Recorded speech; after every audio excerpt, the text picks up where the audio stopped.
Проваливающиеся люки, загораживающие деревья под уклоном и состояние дорог. Поводов для обращений в народный контроль меньше не становится. Только за 6 месяцев их в системе больше 39 тысяч. Это Казанский двор на Восстания 105. Ям здесь сразу несколько. Правда, не сказать, что они совсем в критическом состоянии. Фишка здесь в другом. Заявка на решение проблемы в народном контроле подана еще в 2019 году. А вот контрольный срок решения только 2024 год. С коляской вообще невозможно проехать. Если камни валяются, то коляска просто не едет. А если дождь пройдет, то, сами понимаете, здесь даже не пройти никак. Никак не решается. Вот мы хотели, действительно, уже председатель пропал, мы его и не видим.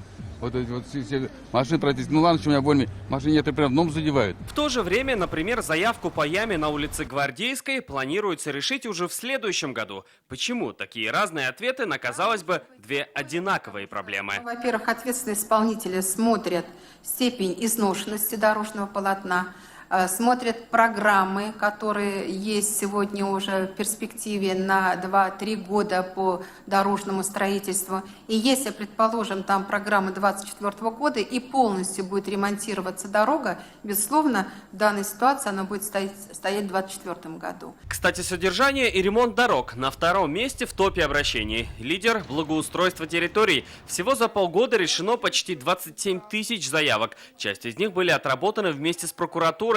Так и получается двойной контроль. В системе есть открытые категории, заявки по которым доступны для просмотра всех пользователей. Что касается закрытых категорий, то чаще всего поступают заявки по вопросам ЖКХ и новой актуальной категории, это COVID-2019. Категорию по коронавирусу добавили только в этом году, и по ней уже поступило 464 заявления. Главные темы – помощь волонтеров и несоблюдение ограничительных мер. Новый раздел в системе и ветеран живет рядом. Так в Нижнекамске и в Тукаевском районе отремонтировали памятники участникам Великой Отечественной войны. А в Казани на Дубравной обустроили тротуар рядом с Домом ветеранов. Много положительных решенных уведомлений. Работа по строительству и ремонта тротуаров по улице Танковой, по улице Гаврилова, по улице Залесной.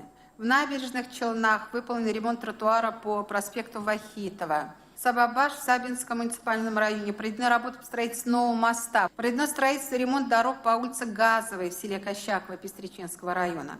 В этом году системе «Народный контроль» исполнилось 8 лет. За это время она прошла большой путь. Сейчас в ней больше 60 категорий. Активно пользуются 32 тысячи татарстанцев. А в январе этого года опыт республики по коммуникации власти и народа отметил Владимир Путин, предложив тиражировать нашу практику по всей стране. Салават Мухаммадуллин, Марат Зайдуллин, ТНВ, Казань.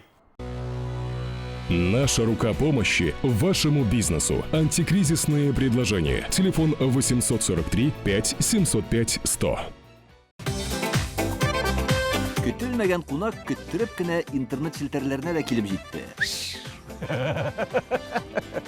Хәзер бу фильмның барлык серияларын ТНВ.ру сайтында карап була.